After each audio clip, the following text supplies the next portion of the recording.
So ayun na nga kakabsat, ready na. Naroon po ang ating bawang sibuyas, carrots, luya, ang bell pepper. Green nga lang, malaki naman kasi. Ayan po, let's get started. So yun na nga mga kakapsat, simulan na po natin. Yan bahagyang mainit na po ang ating mantika. Pagsabay na po natin ang bawang at sibuyas.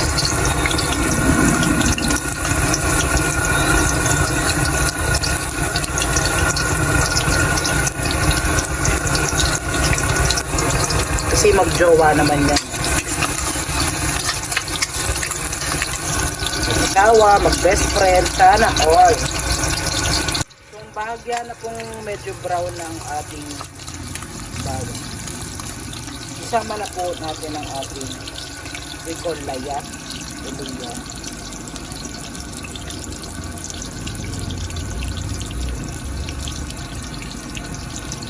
But again, it's optional.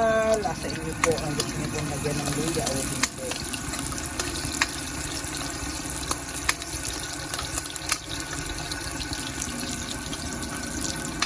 So ayun na nga mga kapsat, lagyan na po natin siya ng ketchup.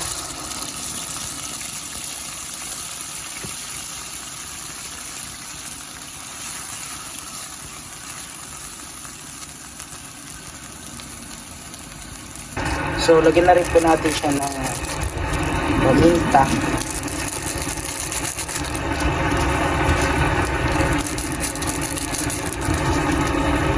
Tsaka ng konting betsin. Optional yan.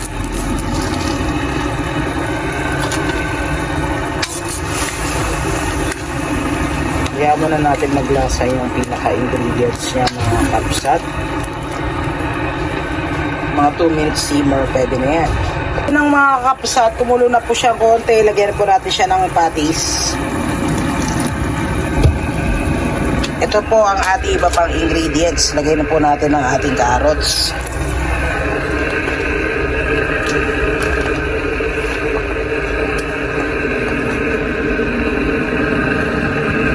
Yan.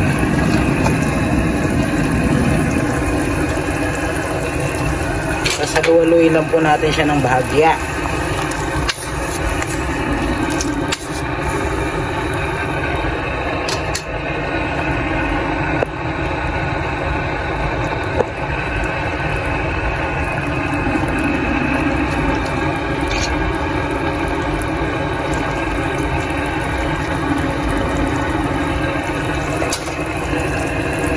Tapos lagyan na po natin ang ating fish fillet.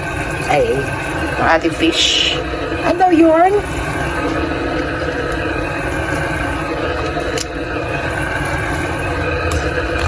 Yorn. Lagay po natin yan lahat. So, ayun na nga mga kapsat, nailagay na po ang ating fish sa ating sweet and sour. So, hayaan po natin lumasa yung pinaka-sauce. Malinamnam at masarap pa. So ayan ang mga kapsat, ayun pa ang naiwan nating ingredients. Ito po ang ating pineapple. Lagyan na po natin yan. So let's just add a little bit of vinegar. Kaya nga siya sweet and sour. Diba?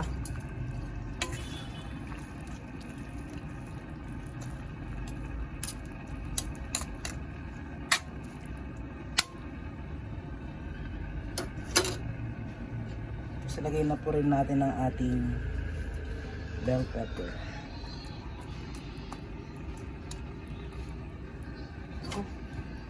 Baka sabihin nyo, pang restaurant na naman pala yan. Ay, naku, swabing-swabe na naman sa sarap. Hintayin lang po natin yung kumulo. After 10 years, ay swabing-swabe na naman ang sarap nito mga kakabsat. Sabihin nyo, ay naku, chamba.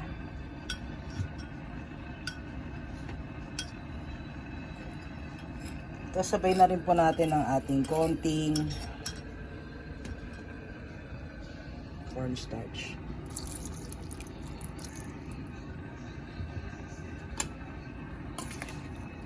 Kita nyo ba yan? That's gonna be a super amazing mga kapsat.